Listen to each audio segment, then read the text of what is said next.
Hi there. Thanks so much for joining us on MiWeek. I'm Christy McDonald. Every day in Michigan, when parents and grandparents send their kids off to school, most don't give a second thought as to how easy and safe it is to get there. Kids get on a waiting bus or they walk a few blocks and they get to school, no problem. But for many students in Detroit, getting to school can be a long and potentially dangerous journey.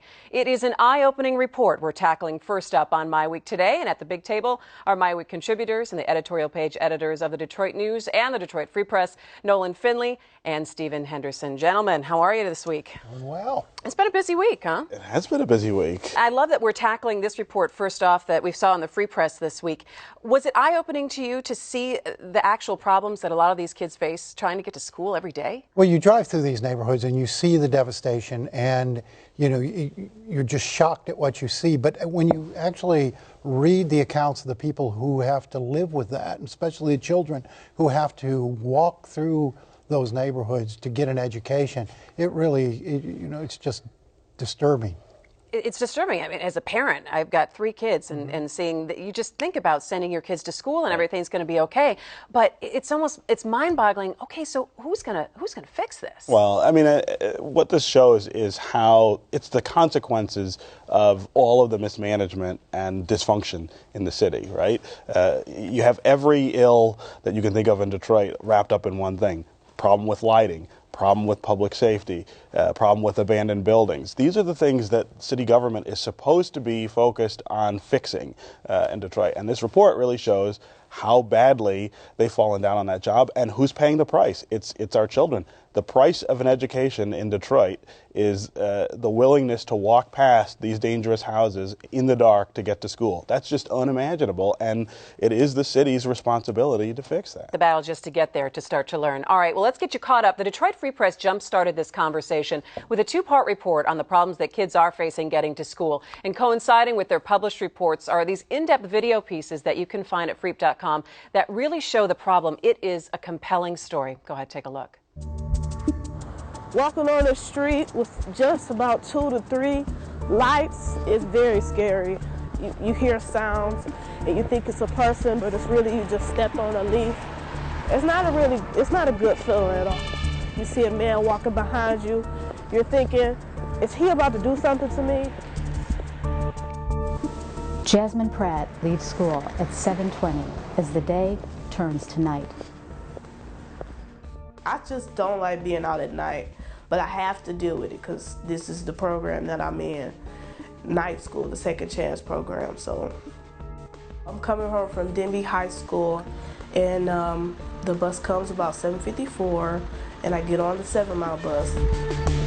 Then I catch the Van Dyke, and then I walk about 10 blocks, and most of the streets are not lit, and it takes me about an hour just to get home. So it's 2 buses, 10 blocks. It's just about an hour to get home. Dealing with the streets, you have to deal with not all the streets being lit up, trash, abandoned buildings, tall grass, not seeing where you're going. It's like going through a maze. You're trying to head home and it's scary.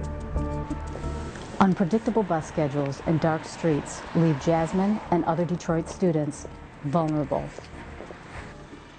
It's supposed to come at 7:54, and it's only 7:38, so we're about to miss it. I don't even know when the next one is coming. Hopefully it won't be too long. I'm a city girl, and taking the buses are very frustrating, and it's hard to deal with.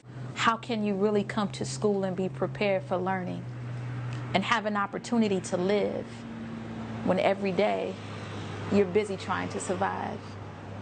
You're busy walking the streets wondering who's behind you, who's going to come from the left or to the right, who's going to come out of one of these many empty homes that are right across the street from the school. What I see around me is despair. I see a city and a community on life support. The only signs of life comes out of the school, the church, and the liquor store on the opposite side. Somewhere in the Bible it says that where a man's treasure is, you'll find his heart. And so we refuse to put our dollars and put our treasure into the children. If we refuse to make this a priority, to make sure that the children are safe and the people in the community are safe, then it means that our heart really isn't in it. Detroit has the highest level of children in poverty in the United States. And so we're so used to the screen or the smoke screen that this really isn't what poverty is, but it is. And it's deliberate injustice, and it needs to stop. To get to and from school, my students have almost become numb. The blight of the city has become normal to them. We need to stand up and do something about the situation in the community, make it better. If we're not willing to live in it, we shouldn't have anybody else living in it. I guess that's the overall feeling. It's hard.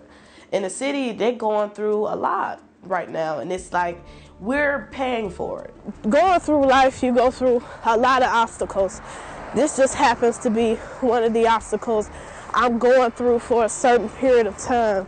I just have to realize that I'm going to succeed at my goal. I can't just quit because it's hard, because then I would just have to quit at life. I was not raised that way. I was raised a hard worker, and that's just what I'm gonna do. I'm waiting for God to bless me with a car, but until then, this is what I'll have to deal with. But they could make all the lights come on, but that would be great. In this story, the Free Press targeted for 2 months neighborhoods around Denby, Osborne, and Cody high schools, which are pilots in Detroit's Safe Routes program.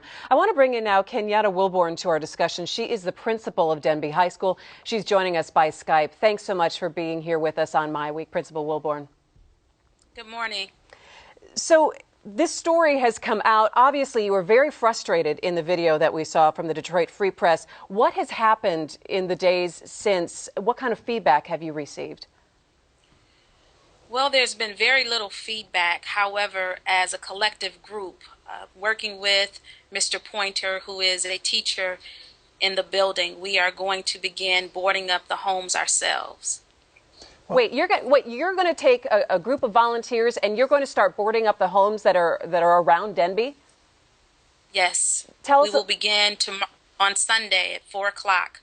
There's an initiative where we will begin to provide a modicum of safety as best we can by boarding up the homes in the community. Does it boggle the mind that you have to go out and do this yourself? Do you think it's your responsibility, the school's responsibility, to do this? It definitely is not the school's responsibility. It's city government, but we have concern for our students. And because of that concern, then it becomes our responsibility to do what we can to make sure that they are safe. Principal Wilbourn, your neighborhood, the neighborhood your school serves, has a lot of gang activity. Once these children get into the school, how do you keep them safe and how do you keep the violence outside? It was a long process to get to the point of having a safe culture and climate in the building, but we have been most effective and successful in making sure that the students are safe. It's taken at least 3 years to get to this point, but we're finally here. We had to employ some drastic measures when I first became principal by driving out the gang activity. But at this point, we have a buy-in with the students that we have created an environment that fosters the social, emotional, and cognitive growth of the students. And while we may have low achievement based on test scores, ultimately we're very high in achievement relative to creating good people. So our students in this building are good citizens. Principal Wilbourn, the report focused on your school, but obviously you know other principals and other schools in Detroit. Tell me how common you think this kind of problem is for kids in the city. It's not just your school, right? No, it's very common. It has become the ethos of the city. The institutional neglect is pervasive from pillar to post, if you would.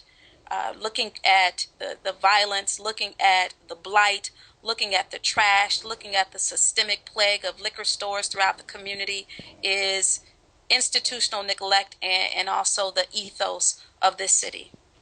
And finally, as we wrap up here, Principal Wilbourn, what would you say to people who see this and would like to help you out in any way in your efforts?